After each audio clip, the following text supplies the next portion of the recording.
कल्याण श्री राम श्री राम. त्या साईडला ठेव.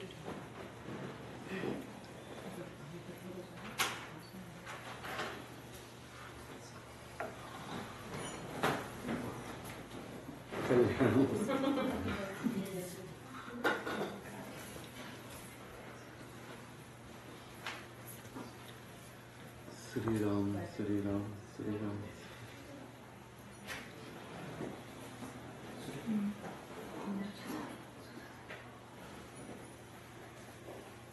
काही जण नवीन आहे तिकडे.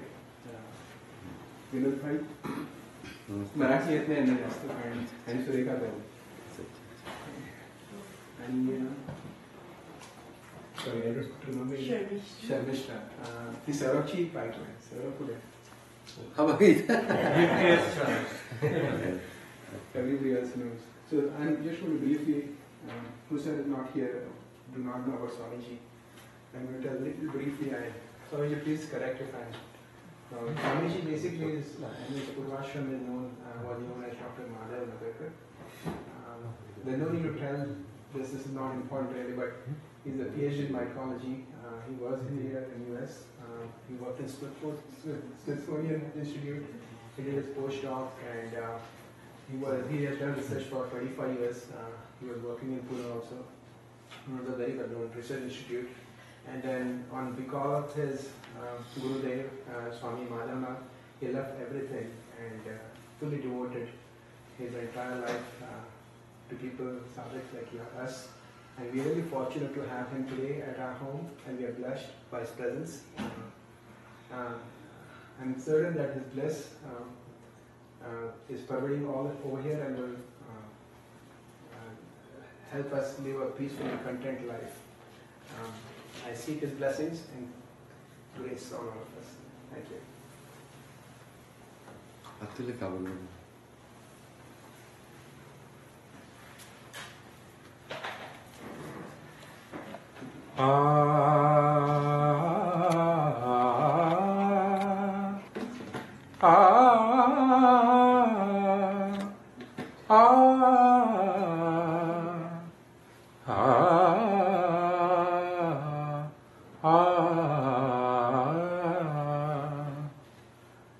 न लगे मज तुझे ब्रह्म ज्ञान, न लगे मज तुझे ब्रह्म ज्ञान.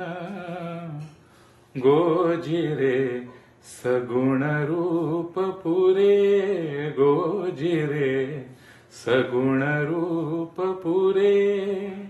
न लगे मज तुझे ब्रह्म ज्ञान.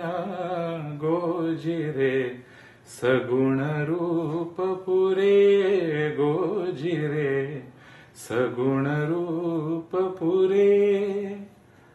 लागला उशीर पतित पावना, लागला उशीर पतित पावना. विसरुनी वचना गेला सिया, विसरुनी वचना गेला सिया,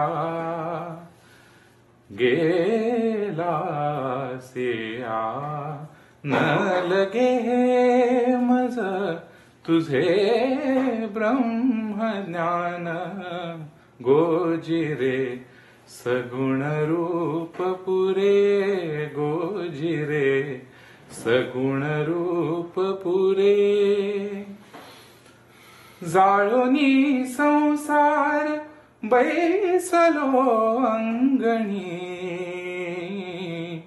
जाळोनी संसार बैसलो अंगणी. तुझे नाही मनी मानसी, तुझे नाही मनी मानसी. तुझे नाही मनी मानसी हे, तुझे नाही मनी मानसी, न लगे मज तुझे ब्रह्मज्ञान, गोजिरे सगुण रूप पुरे, गोजिरे सगुण रूप पुरे.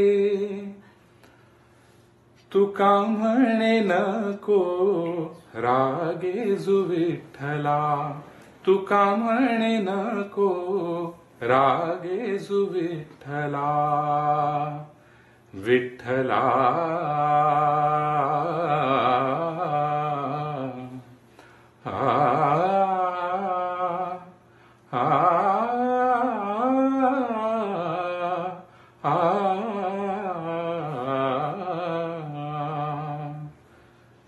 तुका म्हणे नको रागेजु विठ्ठला, तुका म्हणे नको रागेजु विठ्ठला, उठी देई मला भेटी आता, उठी देई मला भेटी आता, भेटी आता. न लगे मज तुझे ब्रह्मज्ञान, न लगे मज तुझे ब्रह्मज्ञान, गोजिरे सगुण रूप पुरे, गोजिरे सगुण रूप पुरे, गोजिरे सगुण रूप पुरे.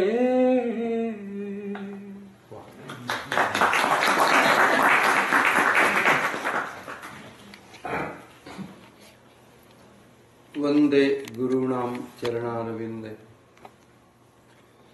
संदर्शित स्वात्म सुखावबोध, जनस्य ये जांगुलिकाय माने, संसार हालाहल मोह शांत. श्रीराम. पुंडलिक वरदा हरी विठ्ठल, श्री ज्ञानदेव तुकाराम, पंढरीनाथ महाराज की जय. पत्रम पुष्पम फलम तोयम यो मे भक्त्या प्रयच्छति तदहम भक्तिपवृतम अश्नामी प्रयतात्मना. जो कोणी मला पत्र पुष्प फळ तोय म्हणजे एखाद्या अर्पण करणाऱ्या वस्तूंच्या मध्ये, भगवद्गीतेमध्ये ज्या वस्तू अर्पण करण्याच्या सांगितल्या त्याच्यामध्ये कुठलीही वस्तू मानव निर्मित नाही. पत्र पुष्प फल तोय. हे देवाला काय अर्पण करायचंय तर ह्या गोष्टी अर्पण करायच्या, या साध्याच गोष्टी आहेत.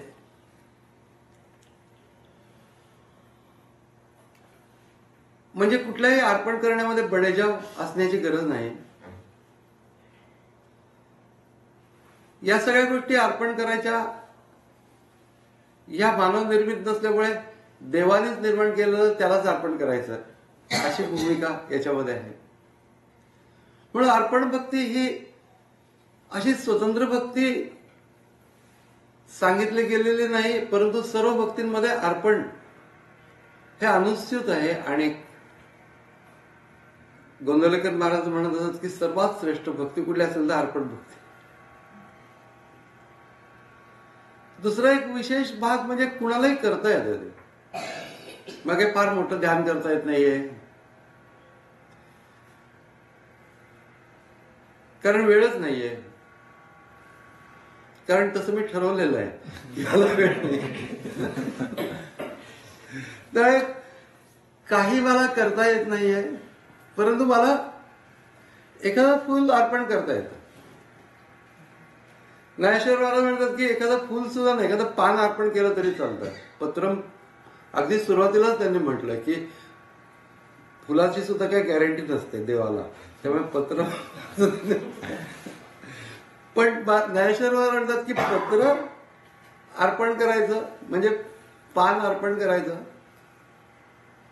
ते सुद्धा अगदी साजूक, म्हणजे हा शब्द त्यांचा आहे की असं रसरसीत पान असलं नसलं तरी चालेल, वाळलेलं असलं तरी चालेल, पण अर्पण करण्याच्या पाठीमागची भावना वाढलेली नसली पाहिजे, ती रसरसीत असली पाहिजे. की मी ज्याला अर्पण करतो तो तिथं आहे, ही पहिली मुख्य गोष्ट. काय काय काय कोणाष्ट बाबा आहे की नाही, असं ते अर्पण असतं. त्याच्यानंतर दुसरी गोष्ट म्हणजे घड्याळाकडे बघून अर्पण असतं, उदबत्ती घड्याळाकडे बघून किती वाजले. त्याच्यामुळे काय होतं की ते मनाचं त्या ठिकाणी तेवढ्या क्षणभर नाही त्याच्या पायाशी विलीन होणं, असं क्षणभर जो मिळायचा तो मिळत नाही, कारण की डिस्ट्रॅक्टेड असतं, इकडे जातो तिकडे जातो तिकडे जातो.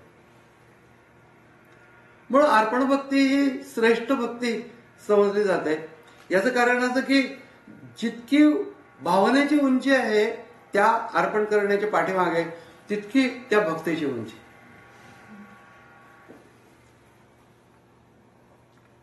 पत्रम पुष्पम फलम तोयम, या सगळ्या गोष्टी देवाला कशाला पाहिजे आहेत? देवाला पाणी करायचं पिण्याचं काय कारण आहे? बाबा देवाला पाणी घेऊन गेलो बरं का.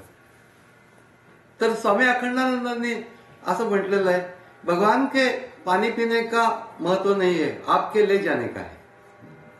तुम्ही ज्या भावनेने घेऊन जाता त्या भावनेला महत्व आहे. त्याला पाणी पाहिजे म्हणून आपण घेऊन जात नाही. देवापुढे पैसा ठेवायचा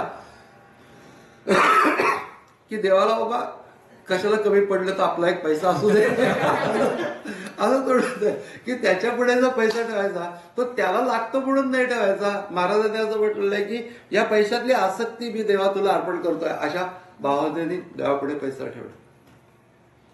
म्हणून अर्पण करण्याच्या पाठीमागे एक म्हणजे दान आहे आणि दुसरी गोष्ट म्हणजे अर्पण आहे. या दोन्ही गोष्टी साधारण सारख्याच आहेत, पण दान ही गोष्ट ज्या वेळेला आपण करतो त्यावेळेला आपण ज्याला दान करतो त्याला सहाय्य होण्याची आपली भूमिका असते.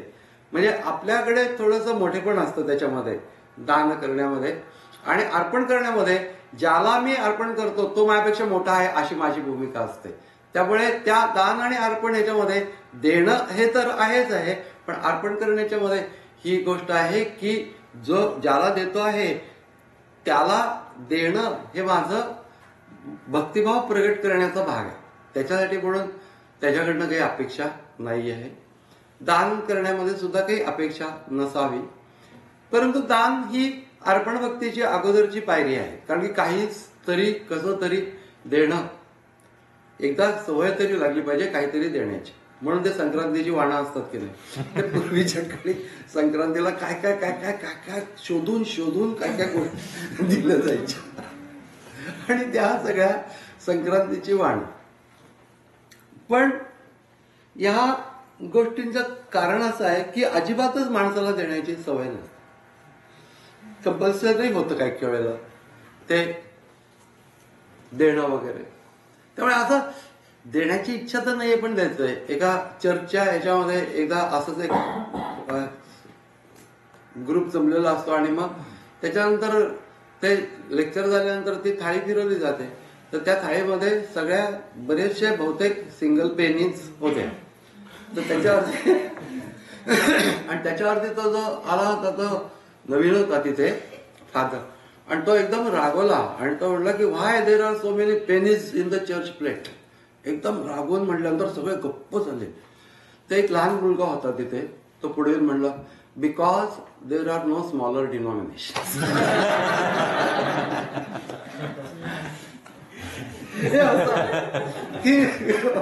काही द्यायची काही इच्छा नाही. दिलं तरी देखील माणसाला देणं या गोष्टी, दान या गोष्टीच्या मध्ये सुद्धा याला दिल्यानंतर तरी देखील कितीतरी गोष्टी त्याच्यात अनुस्थित आहेत.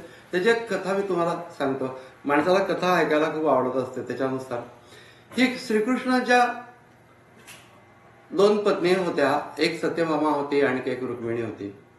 आणि सत्यभामेने हट्ट केला म्हणून कृष्णाने स्वर्गातून पारिजातक आणला. आणि मग तो पारिजातक आणल्यानंतर तिला खूपच आनंद झाला की किती प्रेम कृष्णाचं आपल्यावरती आहे म्हणून तो लावला वगैरे, पारिजातकाचं झाड बहरलं वगैरे आणि ते छान चाललं होतं.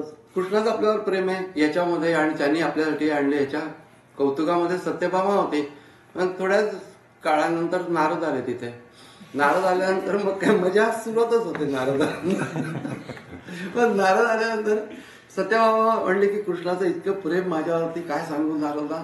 स्वर्गातनं त्यांनी याचं झाड आणलं. बघू बघू कुठे आहे म्हणून नारद बघायला गेले. बघितलं वगैरे. म्हटलं की काय ग तुला फसवलं त्यांनी. म्हणले काय फसवलं. तुझ्या अंगणामध्ये झाड आहे आणि फुलं सगळी रुक्मिणीच्या अंगणात पडतायत म्हणजे त्याचं पुन्हा झालं. त्याच्यानंतर ती भयंकर भडकली. कारण की आपल्याला कृष्णाने फसवलं या गोष्टीचं. म्हणजे आपल्यावरती प्रेम दाखवतो दुसरीवरतीच प्रेम करतोय याचा राग भयंकर आला. ते म्हणजे काय करू काय लाल लाल लाल लाल झाली. त्याच्यावरती नारद म्हटलं तुला सर्वश्रेष्ठ होणं आवश्यक आहे. त्याच्याशिवाय सर्वश्रेष्ठ तो देवच आहे भगवंत आहे त्यामुळे तो सर्वश्रेष्ठ आहे. तू सर्वश्रेष्ठ झालीस की तो तुला मिळेल. तर ते म्हणले की मी सर्वश्रेष्ठ कशी होईन. तर ते म्हणले की तू दान कर. दान करणारी व्यक्ती श्रेष्ठ असते. तर काय दान करू म्हणले. सगळ्यात मोठं दान काय करशील तर ती विचार करते काय करू माझ्याकडे दागिने आहेत आमके तमके. नाही सगळ्यात मोठं दान म्हणजे तू कृष्णालाच दान कर. तिथे म्हणले ठीक आहे कृष्णाला दान करते. आता कृष्णाला दान करते म्हटल्यानंतर मग तिथे सगळं विधीपूर्वक कृष्णाला सांगितलं की तुला ही दान करते वगैरे. आणि मग ते विधीपूर्वक कृष्णाला दान करते. नारद त्या कृष्णाला बरोबर घेऊन मग निघाले. तेव्हा बाकीच्या राण्या ज्या होत्या त्यांना जाग आली आणि त्या असं म्हणल्या की कृष्ण हा काही फक्त हिचा एकटीचा नाहीये आमचा सुद्धा तो कृष्ण आहे. त्यामुळे आमच्या परवानगीशिवाय त्याला नेता येणार नाही. तर नारद म्हणले मला ते काय माहिती नाही तिने मला दान केलेलं आहे तर तुम्ही तिच्याशी भांडा. त्याच्यामध्ये ते झालं. तर त्या बायका म्हणल्या की काही दान करता येणार नाही वगैरे. हे सगळं झाल्यानंतर तिच्याशी भांडा वगैरे झालं. तर मग पुढे काय करायचं आता.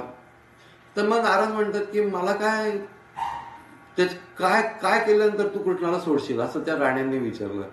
तर नारदांनी विचार केला आणि म्हणले की असं करा की ह्याच्या वजनाच्या इतकं जर का सोनं मला तुम्ही दिलं तर मी याला सोडेन. मग ती कृष्णाची तुला होते. म्हणून ते दोन्ही बाजूला दोन पारडी एका बाजूला कृष्ण बसलेला दुसऱ्या बाजूला ते सगळ्या बायका आहेत ते आपापले दागिने टाकतात. आणि सगळ्या बायकांनी दागिने किती बायकांनी सगळे दागिने टाकून झाले तरी देखील त्या कृष्णाची काही तुला होईल. आता इथपर्यंतचा भाग सुद्धा म्हणजे त्या कथा ज्या आहेत ना त्या इंडिकेटिव्ह असतात. थंडीने गोष्टी त्याच्यातनं सांगितल्या जातात. सगळ्यात पहिली गोष्ट म्हणजे एखाद्या बाईला जर का अशी चढवली की तू खूप ग्रेट आहे सामकं तमकं तर ती आपल्या नवऱ्याचं पण दान करायला तयार अशी पहिली गोष्ट त्याच्यामध्ये सांगितली. दुसरी गोष्ट सांगितली की भिक्षुक जो माणूस असतो तो माणूस पैशाच्या बदल्यामध्ये देवाला परत करायला तयार होऊ शकतो. म्हणजे हे एक नारदांनी स्वतःच्या उदाहरण लागलं की बाबा मला तेवढं सोनं दिलं की मी कृष्णाला देऊन टाकेल. म्हणजे देव तो परत देऊ शकतो. भिक्षुकवृत्तीचा जो माणूस असतो तो सोन्याच्यासाठी म्हणून. मग आता एका बाजूला सगळे दागिने एका बाजूला कृष्ण बसलेला आहे आणि कृष्णाचं पारडं खालीच आहे. ते काही झालं तरी देखील वरती जात नाही. रुक्मिणीला जेव्हा कळवलं जातं त्यावेळेला रुक्मिणी पूजेत असते आणि मग पूजेवरचं ते तुळशीपत्र ती काढते आणि कधी देते हे टाका म्हणते. आणि ते त्या पारड्यामध्ये ज्या वेळेला टाकतात त्यावेळेला झटकन ते दागिन्यांचं पारडं खाली जातं आणि कृष्णाचं पारडं वर जातं. म्हणजे त्या भक्तीच्या त्या तुळशीपत्राला इतकं महत्व आहे. मग ते पारडं खाली गेल्यानंतर इथपर्यंतची कथा बऱ्याच लोकांना माहिती असते. याच्यानंतर अजून एक भाग आहे. त्या बायका विचार करतात की तुला व्हायची म्हणजे दोन्ही पारडी सारखी व्हायला पाहिजेत. आता हे दागिन्यांचं पारडं खाली गेलं तर आपले दागिने काढून घेऊ. म्हणून प्रत्येक राणी आपापलं दागिना काढून घेते आणि मग सगळ्या शेवटी सगळ्यांचे दागिने काढून झाल्यानंतर एका पारड्यामध्ये तुळशीपत्र एका पारड्यामध्ये कृष्ण अशी ती तुला होते. नारद म्हणतो की देवा तू मला फसवलंस की मला काही दागिने बिगिने नुसती तुळशीपत्र. आणि दुसरी गोष्ट जी याच्यात इंडिकेशन असं आहे की या बायकांनी सगळे ते दागिने दान केले होते की नाही. पण दान केल्यानंतर सुद्धा हे माझं आहे ही भावना त्याच्या पाठीमागची जात नाही. तोपर्यंत ते दानच होत नाही. त्यामुळे तसं त्यांनी दान केलेलंच नव्हतं. दानाच्या पाठीमागे अर्पण केल्यानंतर अर्पण केलं संपलं. त्याच्या पाठीमागे नंतर माझा विचार असता कामा नये. पण असं नसतं. माणसाला असं वाटतं की हे आपण दान केलेलं आहे, ही आपली वस्तू आहे. दान केलेलं हा विचाराच नाही आला. किंवा स्वामींना काहीतरी कुणीतरी दिलं, मग स्वामींनी ते घेतलं आणि दुसऱ्याला दिलं, याला राग येतो. कारण की माझं दुसऱ्याला का दिलं? हा, याचं कारण की जे अर्पण केलं नाहीये ते दान ही गोष्ट पूर्ण झालेलीच नाही. म्हणजे एखादी गोष्ट ज्या वेळेला आम्ही दान करतो त्यावेळेला त्या दानाच्या पाठीमागे असलेली समर्पणाची, म्हणजे सोडून दिलं ते लिहून टाकलेलं आहे अशा प्रकारची भूमिका नसते. म्हणजे साधं ज्या वेळेला आम्ही एखादं वस्तू दान करतो त्यावेळेची पण गोष्ट अशा प्रकारची असते. दुसरी गोष्ट म्हणजे जे दान करतो त्याच्या पाठीमागे हे दान केल्यानंतर किंवा हे अर्पण केल्यानंतर याच्या बदल्यामध्ये मला काहीतरी पाहिजे, म्हणून खूप मोठी जर का मागणी असेल तर मग खूप मोठं दान करायचं. म्हणजे त्याप्रमाणे की आता खूप मोठ्या लेवलचं प्रमोशन पाहिजे असेल तर मग किती हार असले पाहिजे, त्याच्यानंतर कुठनं आले पाहिजेत. अरे तसं काय सोपं आहे का ते? म्हणून त्या वेलिंग वॉल म्हणून एक आहे, वेलिंग वॉलच्या तिथे जायचं आणि तिथं काय मागायचं अशा प्रकारची ती वेलिंग वॉल. तर तिथे एक असा गरीब माणूस असतो आणि ओ गॉड गिव्ह मी $2, ओ गॉड गिव्ह मी $2 असं तो म्हणत असतो. तिथं एक एकदम मोठा श्रीमंत माणूस येतो मोठ्या कारमधनं आणि त्याला $2 मिलियन गरज असते आणि तो गॉड गिव्ह मी $2 मिलियन वगैरे असं तो म्हणतो. हा आपला गिव्ह मी $2 तर I am talking big business, तू काय $2 झालं घे म्हणून त्याला देऊन टाकतो. हा घेतो तो $2 दिलेलं तो घेतो, गप्पा बसतो, तो मागत बसतो. हा एकदम हसतो तो भिकारी. तर तो म्हणतो काय झालं तुला हसायला? नाही साहेब मागणं जरा कमी करा. म्हणजे देव देतो म्हणला. तो म्हणला तुला काय माहिती, बघा ना मला नाही का दिले. म्हणजे हे लक्षात घेतलं पाहिजे की आम्ही हे जे सगळं व्यवहार आहे का अर्पण आहे, ही महत्वाची गोष्ट आहे की सर्वसाधारणपणे माणूस देवाच्या पाशी पण व्यवहार काही सोडत नाही. त्यामुळे जोपर्यंत व्यवहार आहे तोपर्यंत ती गोष्ट अर्पण होत नाही. अर्पण याचा अर्थ मला कुठल्याही प्रकारची अपेक्षा नसताना माझं फक्त प्रेम व्यक्त करण्याच्यासाठी म्हणून ज्या वेळेला मी ती गोष्ट देतो त्यावेळेला त्याला अर्पण असं म्हटलं जातं. म्हणून पत्रम पुष्पम फलम तोयम हे सुद्धा अर्पण करताना पांडुरंग शास्त्रीने असं म्हटलं की आपण जर का एखाद्या पिकनिकला वगैरे गेलो तर आता इथला फारसा प्रश्न नाहीये, परंतु भारतात अशा प्रकारच्या गोष्टी बऱ्याच असतात की कुठेतरी आम्ही बगीचात वगैरे गेलो, पिकनिकला वगैरे गेलो की तिथे ते खाण्याच्या वगैरे गोष्टी काढल्यानंतर त्या ठिकाणी कोणीतरी असा मागायला उभा राहिलेला असतो आणि तो काही बोलत नाही, नुसतं बघत असतो. त्यामुळे त्याला पहिल्यांदा द्या बाबा आणि जाऊ द्या असं करतात. त्याचं कारण काय होतं की त्याची वासना आपल्या अन्नावरती पडायला नको. त्याची वासना जर का आपल्या अन्नावर पडली तर आपल्याला ते अन्न घेवत नाही. दुसऱ्याच्या वासना ज्याला चिकटलेल्या असतात ते आपल्याला ग्रहण करायला आवडत नाही. तेव्हा पांडुरंग शास्त्री म्हणतात तशा तुमच्या वासना ज्याला चिकटलेल्या असतात ते तुम्ही अर्पण केलेलं देव का स्वीकारेल. त्यामुळे आम्ही कुठलीही गोष्ट देवाने स्वीकारायची असेल तर ते अर्पण करत असताना कुठल्याही प्रकारचा असा त्याच्या पाठीमागे असलेला वासनात्मक भाग असता कामा नये, पवित्र असलो पाहिजे. ही एक गोष्ट. दुसरा एक भाग म्हणजे असा आहे की मोठेपणा असून अर्पण करणं हा एक भाग असतो. माणसं अर्पण करतात त्यावेळेला स्वतःचा मोठेपणा असतो त्याच्या पाठीमागे. त्याला अतिशय छान उदाहरण म्हणजे गोवणी महाराजांचे एक शिष्य होते मधुकर सीताराम आत्रे म्हणून, आणि ते शेतकी खात्यामध्ये होते आणि त्या शेतकी खात्यामधनं त्याने एक दिवस असं टोपलीभर गुलाबाची फुलं आणली आणि ती फुलं संध्याकाळच्या वेळेला तिथं दिली याच्यामध्ये मठामध्ये. आणि ती फुलं दिल्यानंतर दुसऱ्या दिवशी सकाळी आपण दिलेल्या फुलांनी महाराज देवाची पूजा कशी करतात हे बघायला आले. म्हणजे या वाक्यामध्ये सुद्धा खूप छान आहे. आपण दिलेली फुलं पहिल्यांदा, मग महाराज, मग देव. सिक्वेन्स सुद्धा बघा. आपण दिलेल्या फुलांनी महाराज देवाची पूजा कशी करतात ते बघायला आले. आता महाराज पूजा करत होते त्यावेळेला फुल ज्या वेळेला व्हायचं त्यावेळेला पूर्वीच्या काळी कसं होतं की ते फुलातला असं थोडंसं हलवायचे आणि पाकळी जर का पडली तर ते फुल देवाला व्हायचं नाही. आणि त्यांनी पहिलं फुल घेतलं, महाराजांनी हलवलं, पाकळ्या पडल्या. टाकून दिलं. दुसरं घेतलं, हलवलं, पाकळ्या पडल्या. असं करता करता टोपलीतली जवळजवळ सगळी फुलं संपत आली. शेवटी 2-3च फुलं ज्या वेळेला उरली त्यावेळेला त्यांना लक्षात आलं की आपली फुलं काही देव स्वीकारत नाहीये. आणि त्यामुळे आणि इतकी काही ती शिळी नव्हती, कारण की काल संध्याकाळी त्यांनी बागेतनं काढून आणली होती, त्यामुळे अशी काही शिळी नव्हती. पण देव आपली फुलं स्वीकारत नाही ही गोष्ट त्यांच्या लक्षात आली. आणि मग त्यांची प्रार्थना मागातून सुरू झाली की देवा हे तरी फुल स्वीकार. म्हणून तरी देखील ते फुल पाकळ्या पडल्यास, हे स्वीकार म्हटल्यानंतर पाकळ्या पडल्या. आता 2च फुलं उरली. एक फुल उरलं शेवट, त्याच्या अगोदरचं दुसरं फुल होतं, शेवटून दुसरं ते व्हायचं. देवा घे घे घे म्हणताना पण पाकळ्या पडल्या. शेवटचं फुल ज्या वेळेला आलं त्यावेळेला शब्दच काही नव्हते त्यांच्याकडे. आणि त्यावेळेला ते गप्प उभे राहिले की देव काय स्वीकारेल किंवा नाही, ते म्हणून गप्प उभे राहिले. आणि नेमक्या त्या फुलाच्या पाकळ्या पडल्या नाही. आणि मग महाराजांनी ते फुल त्या ठिकाणी देवाला वाहिलं. त्याबरोबर त्यांच्या डोळ्यामधनं पाणी आलं. आणि पाणी आल्यानंतर त्यावेळेला महाराजांनी मागं वळून बघितलं तर हे डोळ्यातनं पाणी आलेलं आहे. महाराज म्हणले एकच फुल कामी आलं.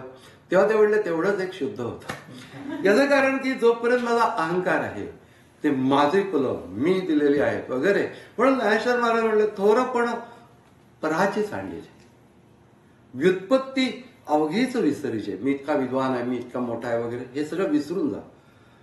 जगासी धाकुटे होईचे. ज्या वेळेला नम्र होशील तई जवळीक माझी, त्यावेळेला तू माझ्या जवळ येशील आणि मग तू अर्पण करू शकशील. अर्पण करण्याला तू माझ्या जवळ यायला पाहिजेस का नको? लांबून असं फेकत नसतो आपण, पण शरीराने जवळ जाणं हे खरं जवळ नसून मनाने जवळ जाऊन आम्हाला अर्पण करायला पाहिजे. पण भावनात्मक भाग जितका उंचीचा असेल तितक्या उंचीची पूजा होते.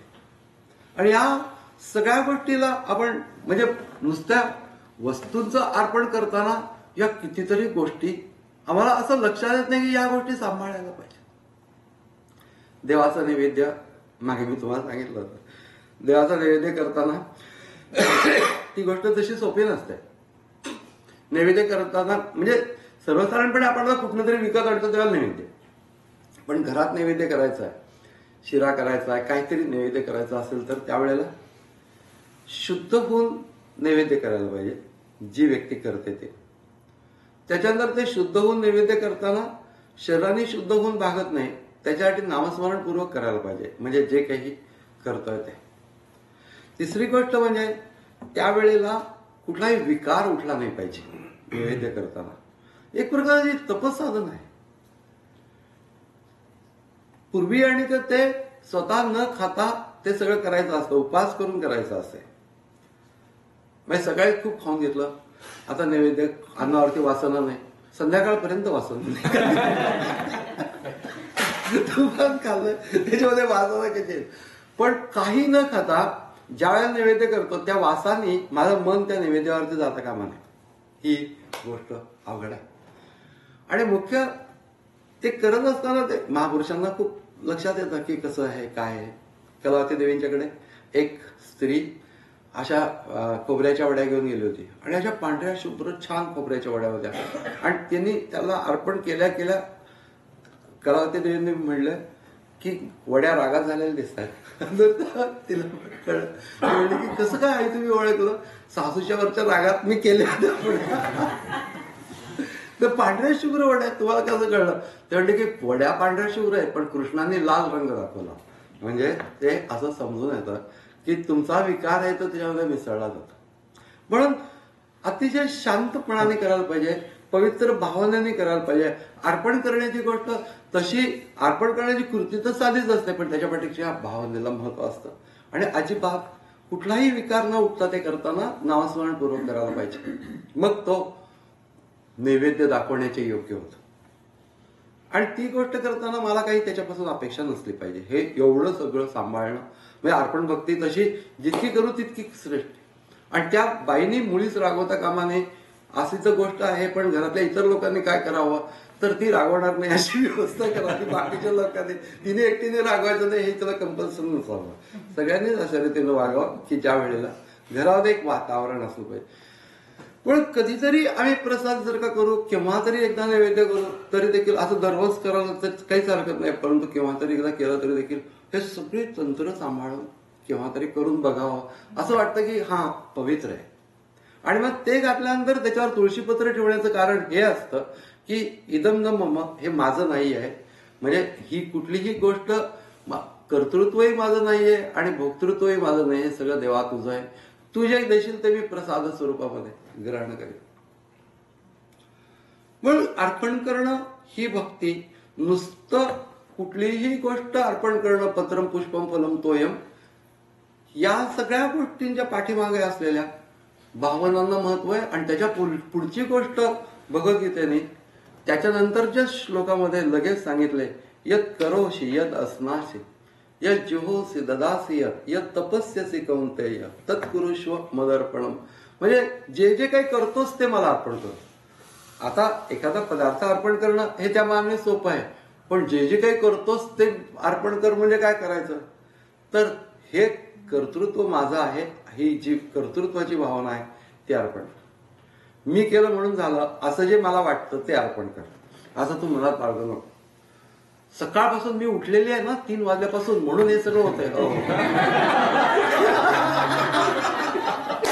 अर्पण कर, अर्पण कर, अर्पण कर, असं सगळ्या ज्या गोष्टींचे जे मोठे आविर्भाव आमच्या मनामध्ये असतात हे सगळं अर्पण करणं. यत करोशी, जे जे करतोस ते अर्पण कर. मग भावनेला विलक्षण व्हॅल्यू आहे.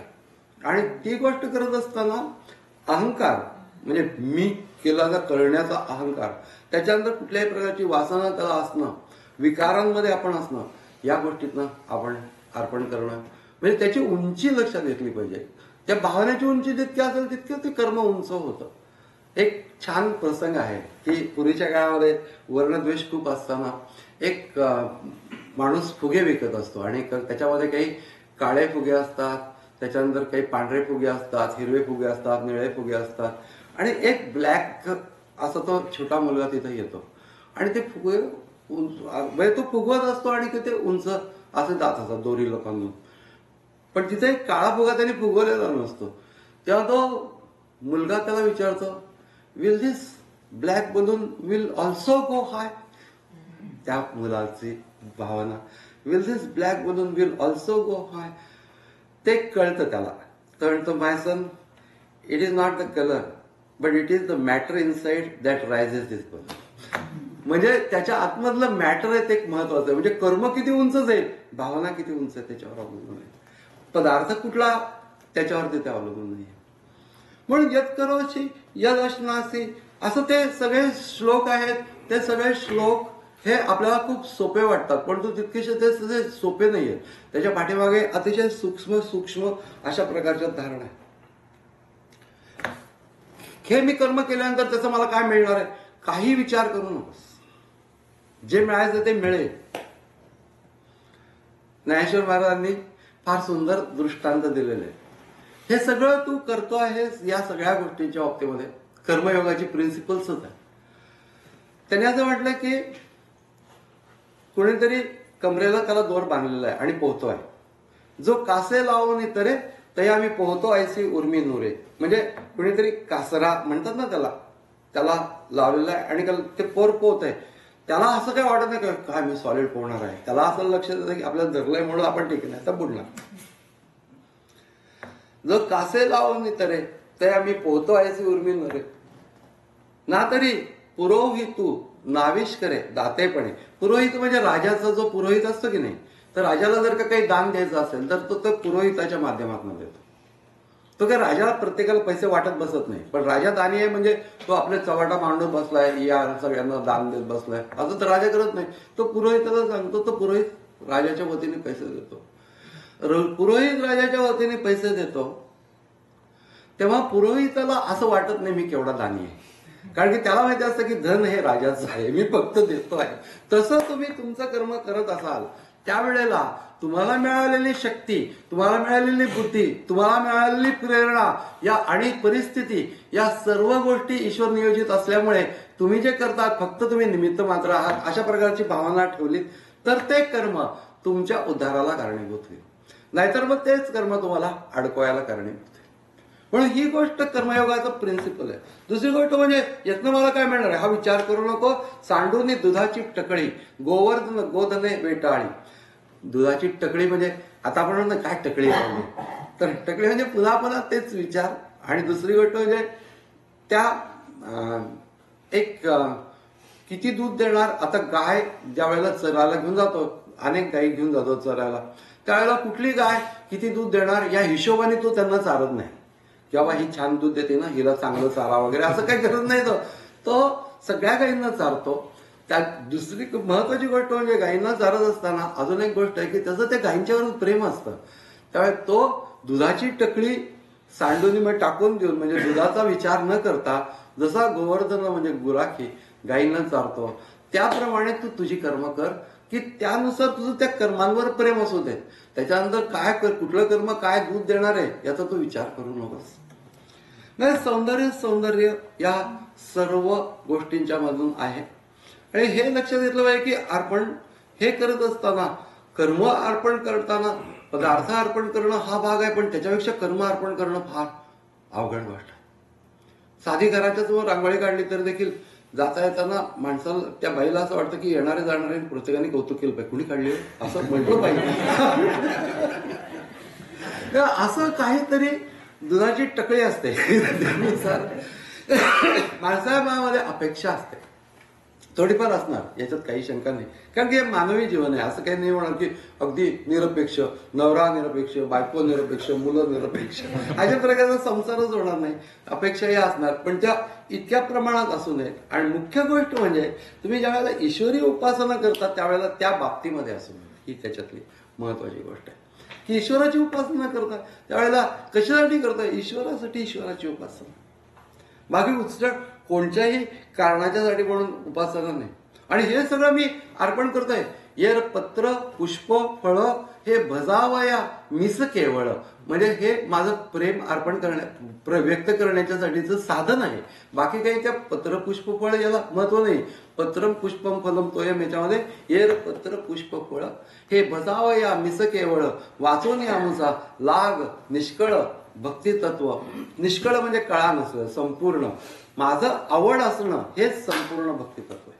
माझ्याबद्दलचं प्रेम असणं हेच व्यक्ती तत्व आहे. कारण मी देवापाशी दिवा लावतो तर देवावरती प्रकाश पडावा असं नसून माझ्याच अंतःकरणात प्रकाश पडायला पाहिजे म्हणून मी दिवा लावतो. दररोज लावावा, संध्याकाळी दररोज दिवा लावावा. आणि तो याचाच लावावा, तेलाचाच दिवा लावावा. खटक्याचे दिवे लावून इथं खटकन आमच्या खटकन खटकन सगळे ते फ्लिकरिंग ज्योत वगैरे वाले दिवे असतात, तर तेव्हा तेलाचा दिवा लावला पाहिजे. खटक्याचे दिवे लावणाऱ्या लोकांचे सारखे खटके उडतात. त्यामुळे तुम्ही एक असं स्निग्ध ज्योत जे आम्हाला पाहिल्यानंतर सुद्धा कुठल्याही व्यक्तीला तुम्ही बघा, तुम्ही पहाटेच्या वेळेला आम्ही परवा दिवशी ध्यानाला बसलो होतो, सकाळच्या वेळेला अंधार पूर्णपणे आणि एकच ज्योत लावलेली होती, बस, बाकी काही नाही. त्याचा एक वेगळा इफेक्ट असतो. याचं कारण की शेवटी काय ना की अंधःकरण असं ईश्वराशी जोडलं जाण्याच्यासाठी निष्कंप अशा ज्योतीसारखं राहिलं पाहिजे. यथा दीपो निवातस्य नेंगते सोपमा स्मृतः, अशा ज्योतीसारखी अनुसंधानाची ज्योत लागली पाहिजे की ईश्वराशी संबंधित आहे, बास, बाकी काही नाही. यासाठी म्हणून तर दिवा हे प्रतीक आहे, प्रकाश पण आहे, स्निग्धता पण आहे, सगळं काही. त्यामुळे ती गोष्ट करायला पाहिजे. अर्पण करण्याचा प्रश्न नाहीये, आमच्यात भक्तिभाव प्रकट करण्याचा प्रश्न आहे, पदार्थ देण्याचा प्रश्न नाहीये. पण हे सगळं देत असताना हे सगळं तुझं आहे. इतर कुठलीही गोष्ट करत असताना हे सगळं तुझं आहे असं नसताना मग काय होतं की आपल्याला असं वाटतं की आपण सगळ्या गोष्टीतून सुटलेलो आहोत, पण माझं हे सुटत नाही. माणसाचं हे खूप अवघड असतं. तुकाराम महाराजांचा एक अतिशय छान अभंग आहे, पिकल्या शेताचा आम्हा देतो वाटा चौधरी गोमटा पांडुरंग. म्हणजे पूर्वीच्या काळामध्ये ते चौधरी लोक असायचे की नाही, म्हणजे ते शेतावरती मजुरीने लोकांना लावायचे किंवा त्यांची शेत आहेत त्याच्यावरती त्याच्याकडनंच हे घेऊन त्यांना काहीतरी कर्ज वगैरे दिलेलं असायचं, गरीब लोक असायचे, आणि सगळ्या शेतांच्या वरती राज्य करायचे जमीनदार लोक, चौधरी. तसं आम्ही शेतं पिकवायची आणि सगळं धान्य त्याने न्यायचं आणि आम्हाला पाहिजे तेवढं, त्याला पाहिजे तेवढं तो आम्हाला देणार, अशा प्रकारचं ते असायचं. तसं चौधरी, तसं हा पांडुरंग तुकाराम महाराज म्हणतात की हा चौधरीच आहे एक प्रकारचा. आम्ही शेतं पिकवतो अंतःकरणाची, पिकल्या शेताचा आम्हा देतो वाटा, चौधरी गोमटा पांडुरंग. म्हणजे तो जुलमी आहे, भयंकर आहे मला माहिती आहे, पण माझं त्याच्यावर प्रेम पण आहे म्हणून मी गोमटा. छान असा शब्द आहे तो, गोमटा म्हणजे छान, सुरेख. तर आता चौधरी आहे तो जुलमी आहे, पण काय असो बाबा, जुलमी आहे पण माझं त्याच्यावर प्रेमच आहे. पिकल्या शेताचा आम्हा देतो वाटा, चौधरी गोमटा पांडुरंग. आणि मग ते असं म्हणतात की 70% बाकी उरली तो हा मागे. म्हणजे आता 70% बाकी उरली, पण काहीतरी फेडलेलं आहे त्यांनी, 30% फेडलेलं आहे, तर 70% बाकी उरली मागे तो हा मागे झडले 10 आजीवरी. म्हणजे तो असं म्हणतो की तुझे 10 फिटलेले आहेत, 70% बाकी, असं तो सांगतो 70% बाकी आहे पण 10 फिटलेले. 10 फिटले म्हणजे ते फसवाफसवी करतात. 30 फिटलेले आहेत असं म्हणत नाहीत, 10 फिटलेले म्हणजे फसवतात तसं. आणि मग तो काय करतो की भांडी, हांडा भांडी गुरे दाखवी ऐवज. हांडा भांडी गुरे म्हणजे ते आता खेडेगावातल्या लोकांच्या मध्ये काय असणार, निर्णयात त्यांचे सामान असणार, म्हणजे भांडी असणार, हांडा भांडी गुरे. हे बघ गुरं आहे तुझी, हांडा आहे, भांडी आहे. माझं घरी बाजे बैसल असेल, माझ्या घरामध्ये बाज टाकून बसतो आणि सांगतो की हे तुझं आहे, हे तुझं आहे, हे तुझं आहे, दे, केव्हा देणार. 10%च आतापर्यंत फिटलेले आहेत. असं तो खोटंच बोलतो, परंतु तो बाकीचं सगळं दाखवत असतो, मागत असतो. आता तुकाराम महाराजांचा अभंग आहे त्यामुळे त्याला एक स्पेशल मिनिंग आहे. 10 पहिले फिटले याचा अर्थ 5 ज्ञानेंद्रिय आणि त्यांचे विषय, याच्यामध्ये विषय आणि ह्याच्यामधले जे 10 आहेत, म्हणजे विषयांच्या बद्दलचं तुझं आकर्षण आहे ते 10 फिटलेलं आहे तुझं, म्हणजे विषयांच्या बद्दल आकर्षण नाहीये तुला आता. परंतु मटेरियल पोझिशन तुझ्या मनातलं गेलेलं नाहीये. हांडा भांडी गुरे हे सगळं तुझं आहे ना, हे माझं आहे, माझं आहे, माझं आहे असं तुला वाटतं ना, ते पहिल्यांदा दे म्हणजे हे सगळं तुझं आहे, अशा प्रकारच्या भूमिकेमध्ये तू ये. आणि तसं जर का तू केलं नाहीस तर मज याचे भांडता जाब नेदी बळ, म्हणे एक वेळ घ्याल वाटा. तुका म्हणे स्त्रिये काय करावे, नेदीचा लपावे खाय कुठे. कुठं लपावं आता, याला जर का दिलं नाही तर लपणार कुठं, कारण की सगळीकडे याचे दूध असतात, सगळीकडे याला दिसतं, कुठेही लपलं तरी हा शोधूनच काढू शकणार आपल्याला, आपण लपू शकत नाही, त्यापेक्षा देऊन टाकावं त्याला. नाही बायकांना विचारतात की नाही नवरे की असं असं करायचं का, प्रत्येक वेळी कन्सल्टन्सी फायनल शिका किंवा त्याप्रमाणे तू करा महाराज किंवा आता त्याला देऊन टाकू आपण, काय करायचं. त्याच्यापुढे त्यांचा एक अभंग आहे, गोड आहे.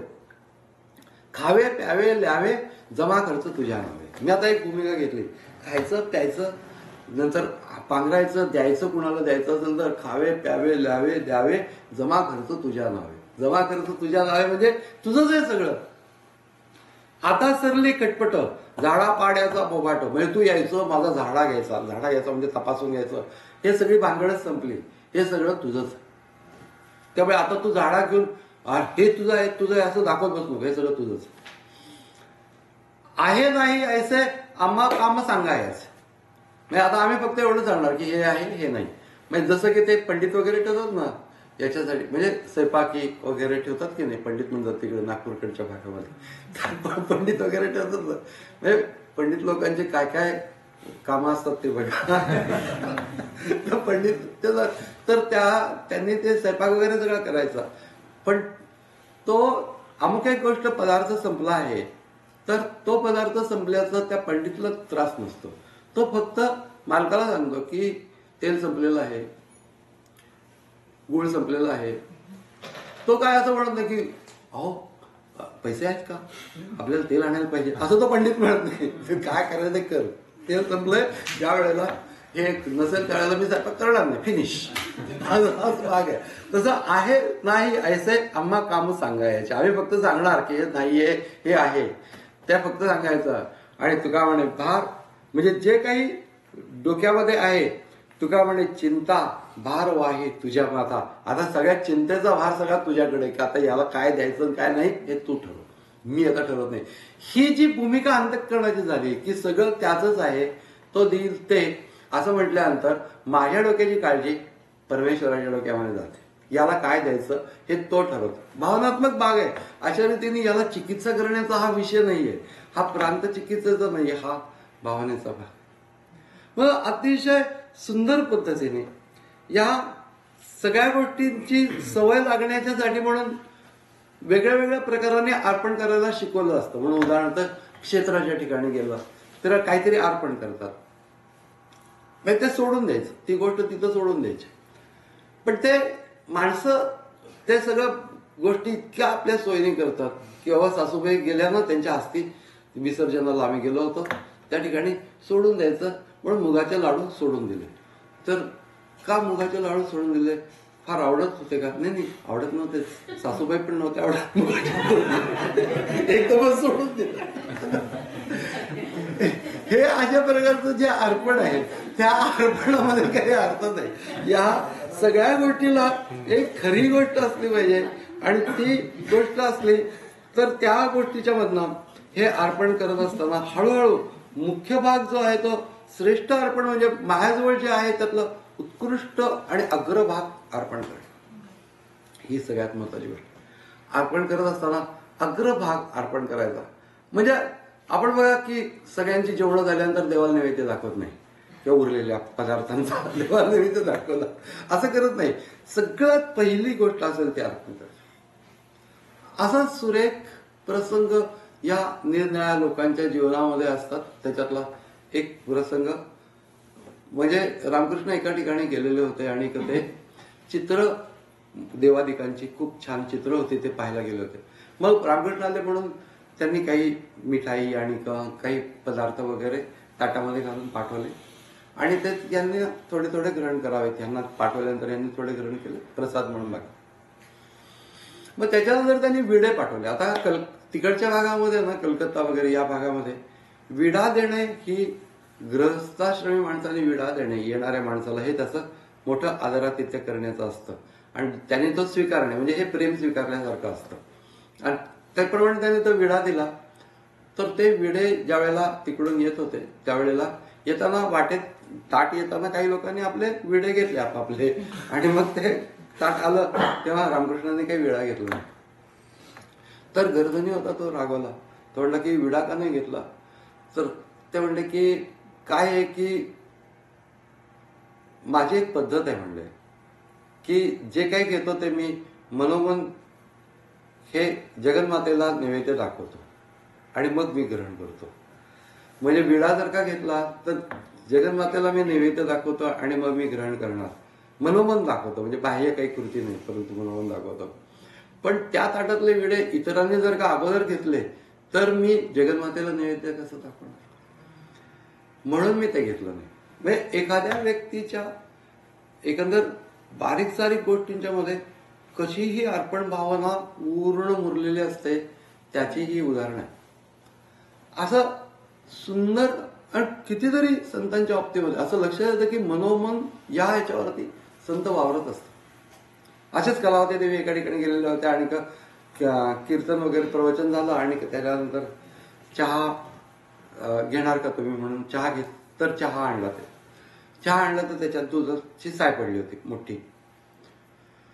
आता चहा घेता का म्हणून त्यांनी विचारलं तर ते म्हणले की चहा नको मला म्हणले. तर का चहा घेत नाही का? नाही चहा घेते म्हणले, पण म्हणले की याच्यामध्ये साय पडलेली. तर साय पडलेलं मग गाळून देते मी तुम्हाला. तर साय पडलेली आवडत नाही का तुम्हाला? नाही साय आवडते मला म्हणले. मग का घेत नाही? ते साय ज्या वेळेला पडली त्यावेळेला जिच्या हातनं साय पडली तिचं आर्यरे पण त्याच्यात पडलेलं आहे किंवा साय पडल्याबरोबर ती बाई म्हणली आर्यरे तर तिचं आर्यरे पण त्यात पडलेलं आहे. मग आता काय झालं म्हणले? तसं ते म्हणले की काही ग्रहण करायचं असलं तर मनोमन कृष्णाला नैवेद्य दाखवणे आणि ग्रहण करणे. दुसऱ्या व्यक्तीची अशी वासना चिकटलेली गोष्ट मी कृष्णाला अर्पण करू शकत नाही, मी पण ग्रहण करू शकतो. एक एक व्यक्ती या सगळ्या उंच पातळीवरती गेलेल्या त्यांनी इतक्या सुंदर रीतीने प्रगट केलेला हा परमार्थ आहे.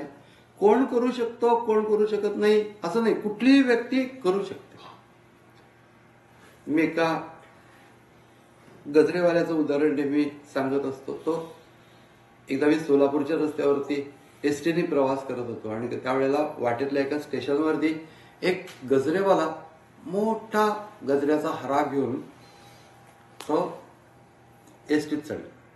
एसटीत चढल्यानंतर त्याने काय केलं तर त्यातला गजरा घेतला आणि एसटीला पुढे एक हुक होता, त्या हुकला तो गजरा लावला. हुकला गजरा लावल्यानंतर मी बघत होतो की आता हा करतो काय, कारण की आता हा पैसे देतो की नाही, तिकीट काढतो की नाही, काय ह्या दोघांचं संधान चाललेलं आहे, असं माझं उगीच लक्ष, पुण्यात राहिलेल्या माणसांची असे लक्ष असं लक्ष असतं, लक्ष असतं. पण त्याने रिसर तिकीट वगैरे काढलं वगैरे आणि मग मला आश्चर्य वाटलं. म्हणून मग त्या जिथं तो उतरला त्या ठिकाणी मी उतरलो आणि त्याला म्हटलं की तू गजरे विकतोस आणि का त्या एसटी मध्ये आल्या आल्या तू गजरा का लावलास तिथे. तर तो म्हणला काय सांगू साहेब, आम्ही 2 आठवडे हे दोन पिढ्या आमच्या, म्हणजे आमच्या वडिलांची पिढीपासून आणि आमची पिढी वगैरे आम्ही सगळे हे आमच्या गावातल्या फुलांचे गजरे करून दुसऱ्या गावात नेऊन विकतो आणि हे करणं फक्त या एसटी मुळे शक्य झालेलं आहे आम्हाला. म्हणजे त्या काळातली खूप जुनी गोष्ट आहे आणि त्यामुळे आपलं काय, आपण कुणाला काय देणार म्हणून आम्ही या एसटीने आम्हाला हे दिलं म्हणून मी एसटीला दररोज गजरा. याला म्हणतात अर्पण. त्याच्या मनामध्ये भावना आहे, कृतज्ञता आहे की बाबा ज्याच्यातनं मला मिळालं. इतका तो गरीब आहे तो गजरेवाला, परंतु त्याच्या मनामधली ती भावना फार श्रीमंत आहे की बाबा मी हे अर्पण करतो आहे, याच्या पाठीमागे ही भावना आहे की कृतज्ञता. देवाने मला हे दिलं याच्याबद्दल कृतज्ञता म्हणून अर्पण करणं. प्रत्येक गोष्टीच्या बाबतीमध्ये हा एक महत्वाचाच आस्पेक्ट आहे की प्रत्येक गोष्ट ही उंची भावनेची कशाने निर्माण होते, तर तुम्ही देवाच्या बद्दलची भावना, प्रेम भावना, देवाच्या बद्दलची सख्य भावना, देवाच्या बद्दलची कृतज्ञता, या सर्व गोष्टींचा एक परिपाक असतो. आपण काही अर्पण करत असतो त्यावेळेला त्याच्यामध्ये सगळ्या गोष्टी कृष्णार्पणमस्तु, कृष्णार्पणमस्तु, कृष्णार्पणमस्तु असं सारखं करायला लागतं का. तर एकदा गुरुदेव रांगड्यांना विचारलं होतं की कृष्णार्पणमस्तु म्हटल्यानंतर हे कर्म कृष्णार्पण होतं का. तर त्याच्यावर म्हणले की कृष्णार्पणमस्तु म्हणत बसायला नाही लागत, कृष्णाच्या स्मरणात केलेलं कर्म कृष्णार्पण होतं आपोआप. म्हणजे तुम्ही ज्या वेळेला ईश्वर स्मरणामध्ये कर्म करता त्यावेळेला तुम्हाला स्वतंत्रपणाने अर्पण करण्याची गरजच राहत नाही, ते आपोआपच अर्पण होऊन जातं. त्या देवाच्या स्मरणात केलेलं कर्म, त्याच्यामधल्या भावनेला जर का खरेपणा असेल तर ते ईश्वराला सहजपणाने अर्पण होतं. पण म्हणून देखे जे तुलाले कर्म निपजे ते तुले आदिपुरुषी जरी अर्पिजे तरी परिपूर्ण सहजे जाहले जाण. परिपूर्ण होतं म्हणजे पूर्ण होणं आणि परिपूर्ण होणं. म्हणजे पूर्ण झालं काय किंवा तर मी ज्या वेळेला कर्म केलं माझ्या शक्तिबुद्धीनुसार, माझ्या सर्व कपॅसिटीज लावून त्यावेळेला कर्म पूर्ण झालं. पण ते पूर्ण झाल्यानंतर ज्या वेळेला ईश्वराला अर्पण करतो त्यावेळेला ते परिपूर्ण होतं.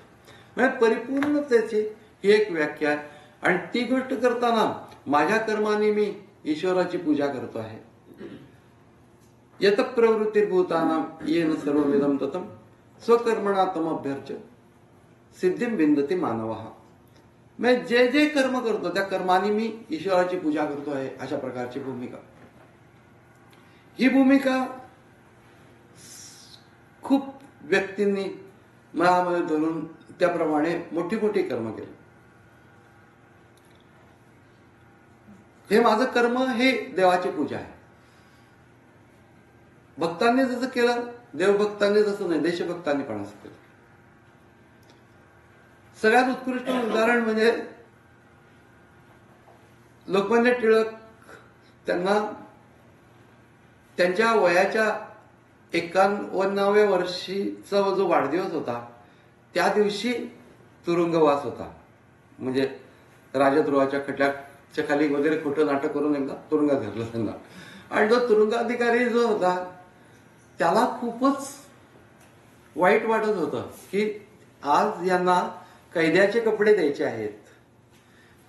तर ते कैद्याचे कपडे देताना त्याला खूप वाईट वाटत होतं की आज यांचा वाढदिवस आहे आणि कैद्याचे कपडे माझ्या हातनं दिले जात आहेत, इतक्या मोठ्या माणसाला. म्हणून त्याला खूपच दुःख होत होतं आणि त्याच्या डोळ्यातनं पाणी चाललं त्यांना ते कैद्याचे कपडे देताना.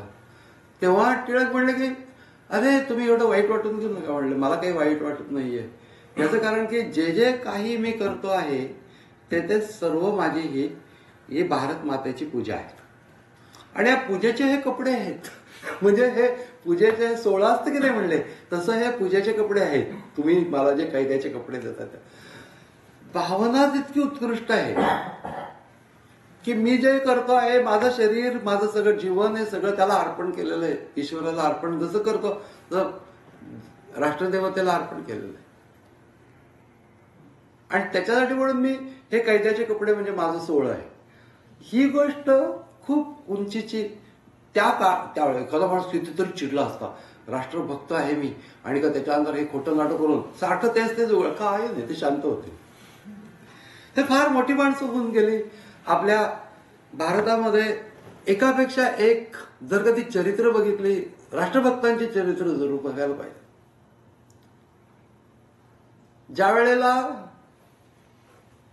या चाफेकर बंधूंनी रँडचा वध केला आणि त्याच्याबद्दल त्यांना दोघांना फाशी झाली, तर त्या फाशीच्या वेळेला त्यांचे धर्मगुरू वगैरे यायचे त्यावेळेला.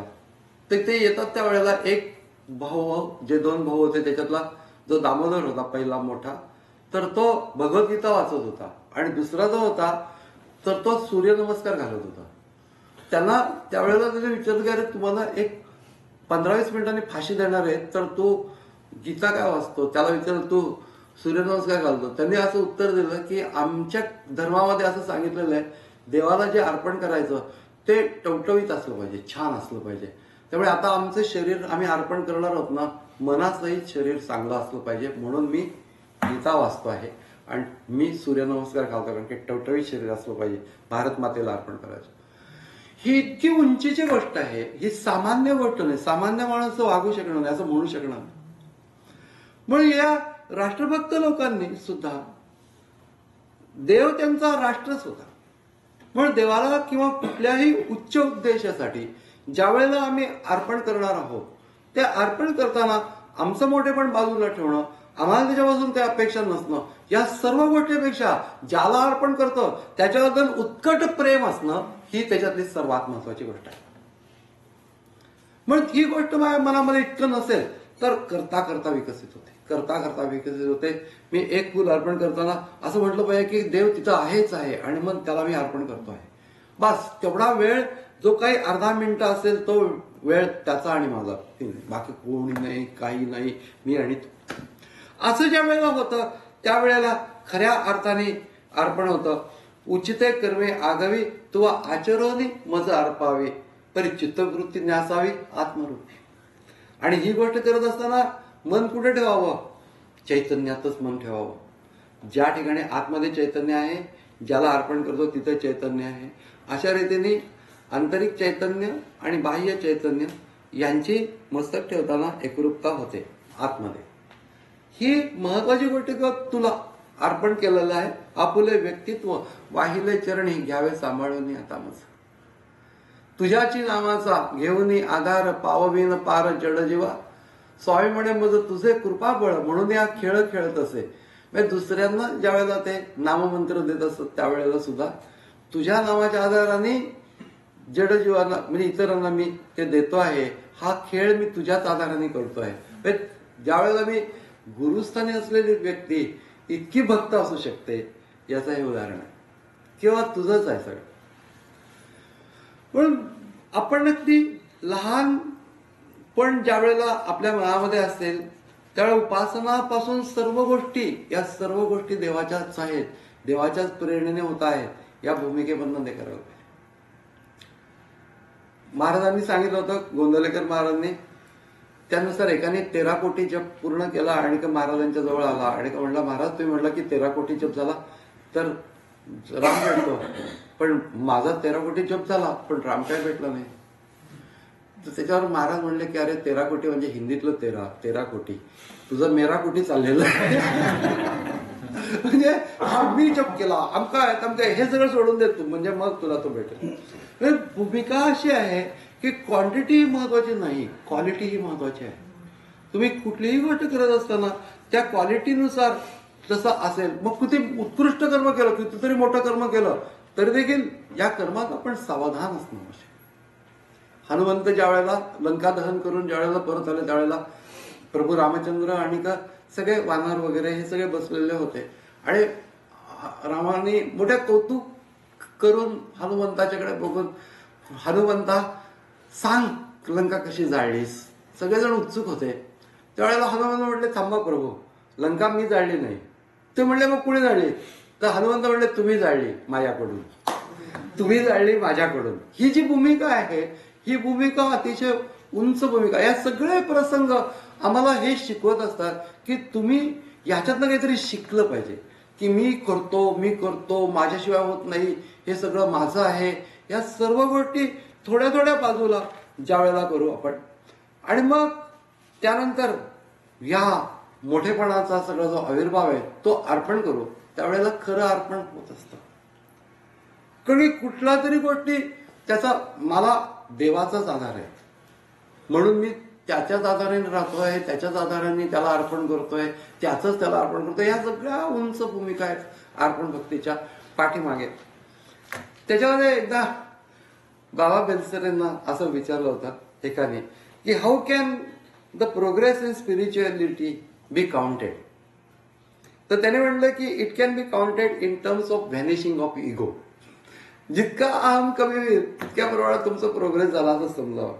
कारण की मी करतो, मला याचा आधार आहे, माझ्या बुद्धीचा आधार आहे, माझ्या पैशाचा आधार आहे, माझ्या रूपाचा आधार आहे, सगळा मला देवाचा आधार आहे, देवच मला. ही भूमिका फार अवघड आहे. ज्या वेळेला अर्जुन युद्धाला उभा राहिलेला होता आणि कर्ण समोर आला, त्या कर्णाचा अर्जुनाने तत्पूर्वी 7 वेळेला पराभव केलेला आहे. पण असं जरी का असलं तरी सुद्धा कर्ण समोर येऊन उभा राहून म्हणतो की तुमचं काय आहे, तुमच्यापाशी काय सामर्थ्य आहे, सगळं तुमचं सामर्थ्य आहे कृष्णामुळे. आता एक धनुर्धर मोठा जगत मान्य की ज्याच्यामध्ये यापैकी सर्वश्रेष्ठ कोण हे सांगता येत नाही असे 2 धनुर्धर आहेत. त्यापैकी एक जण दुसऱ्याला म्हणतोय तुझं काय, तुझं सगळं सामर्थ्य कौशल्य वगैरे सगळं कृष्णामुळेच.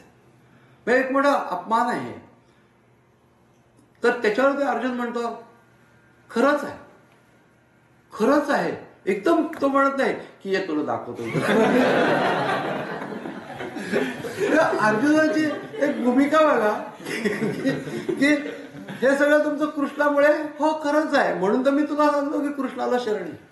असं तो म्हणत नाही मला शरण आहे, तो म्हणतो कृष्णाला शरण आहे.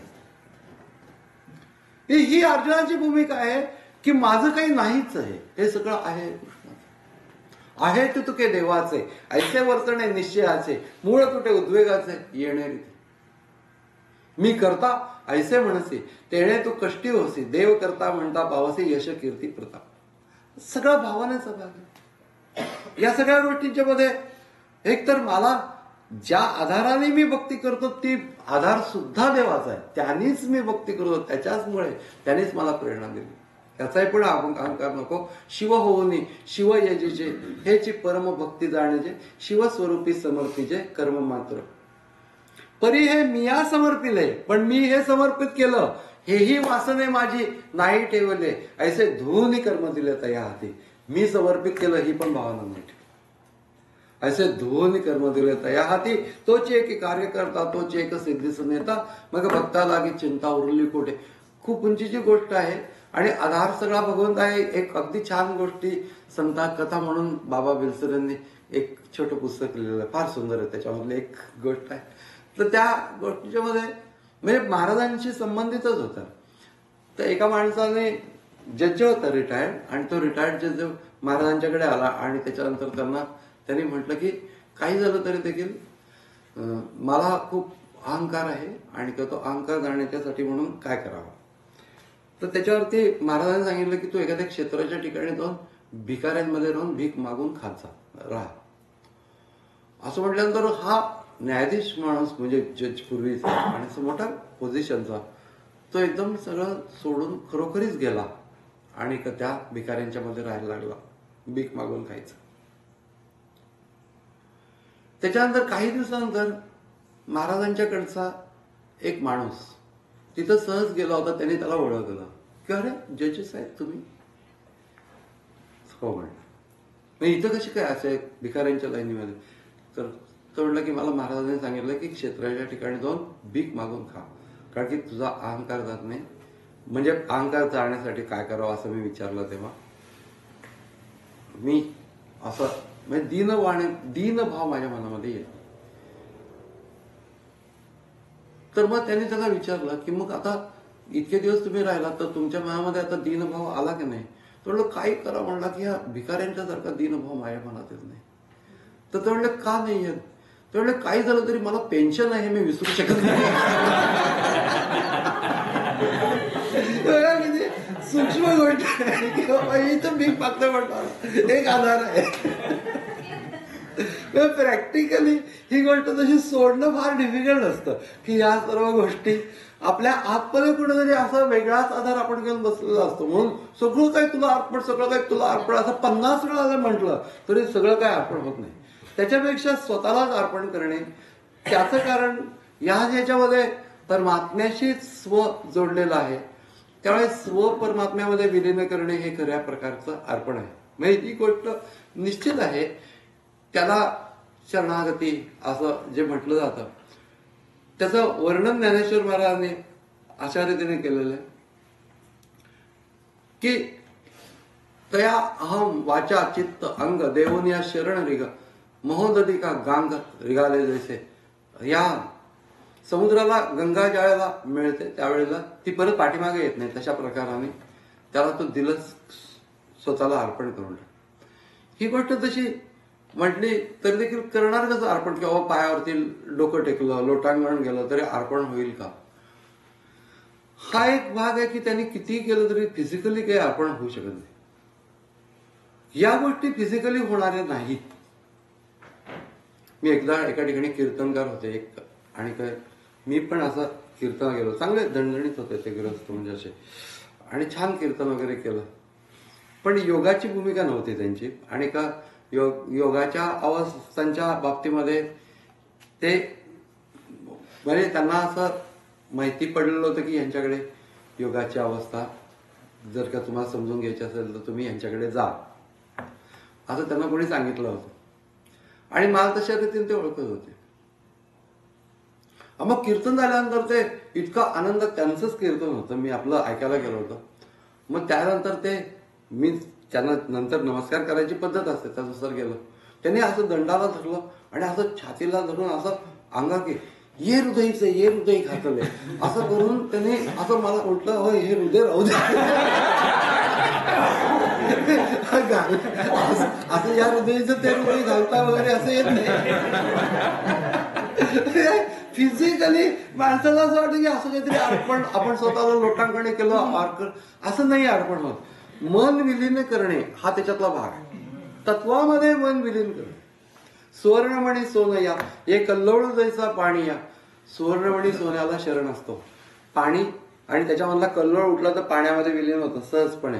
हे कल्लोळ जैसा पाणी तैसा मज धनंजया शरण होतो. त्याप्रमाणे घटाचे नाशे गगनी गगन प्रवेश. घट आहे एक, तो जर का फुटला तर आतमध्ये असलेलं जे गगन आहे ते बाहेरच्या गगनामध्ये मिळून जातं. पण तसं पाहिलं तर घट फुटण्याची पण आवश्यकता नाही आहे.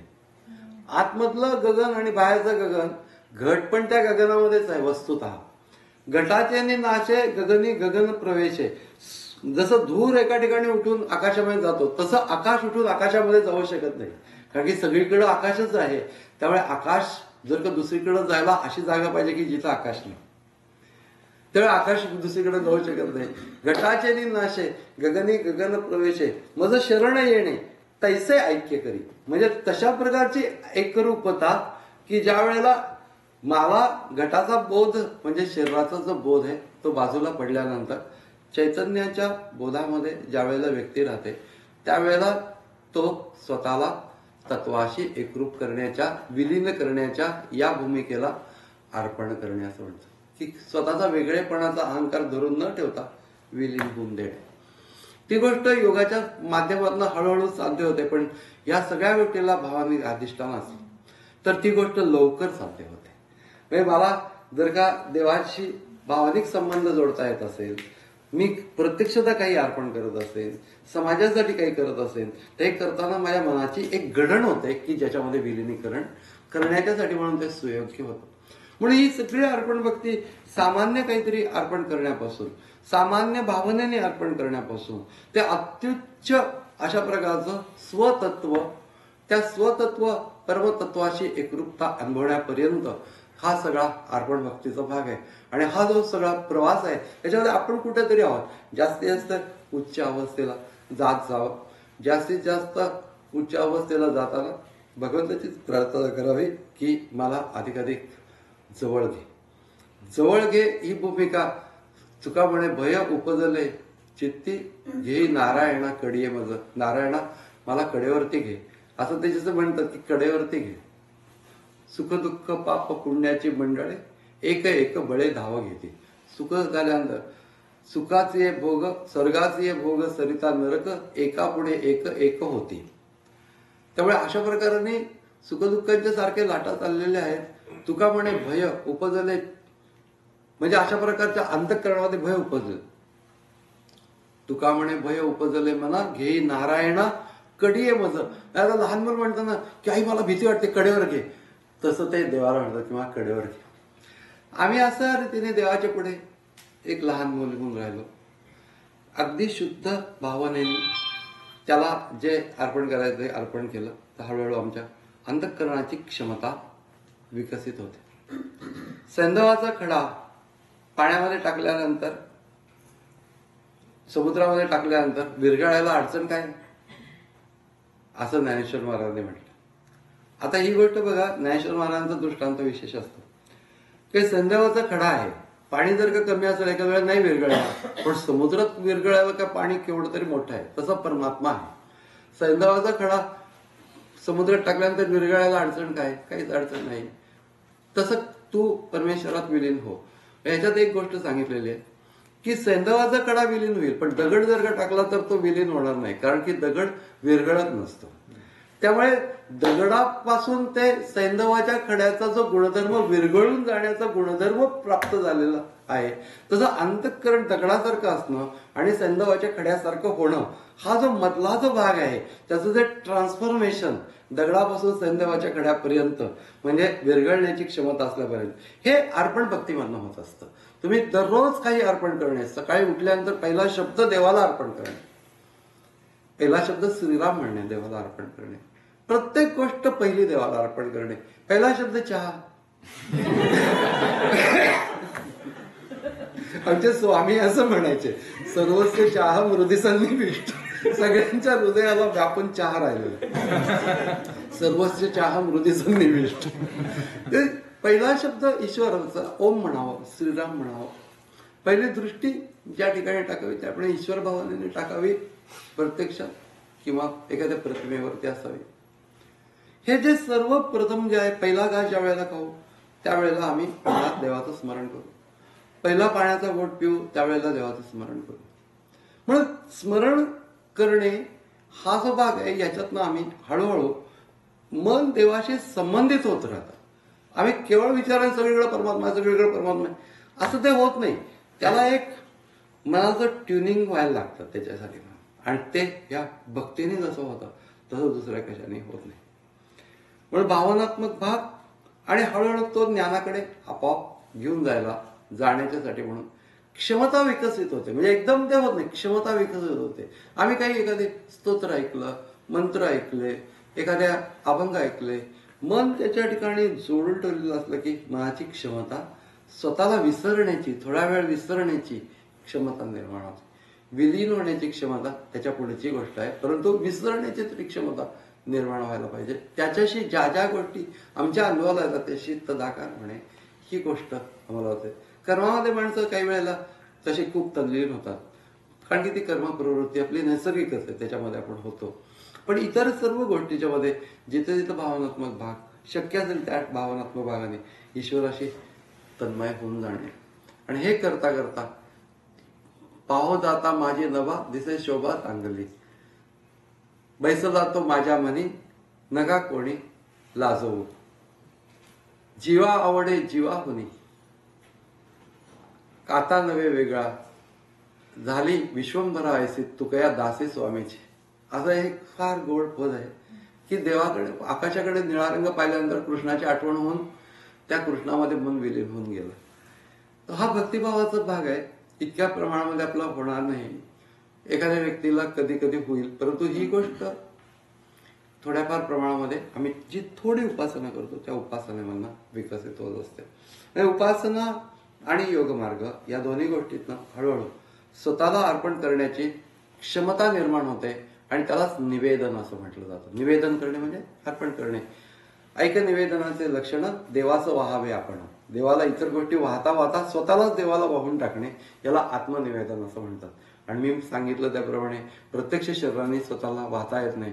त्याच्यामधला स्वतःचा स्व हा ईश्वर तत्वामध्ये विलीन होणं किंवा ते जाणणं की तो त्याचाच भाग आहे किंवा तो ईश्वर स्वरूपाने आपल्यामध्ये आहे, अशा प्रकारच्या जाणीवेमध्ये येणं हे विलीन करणं आहे. स्वतःला थोड्या वेळपर्यंत पूर्ण विलीन करून राहावं.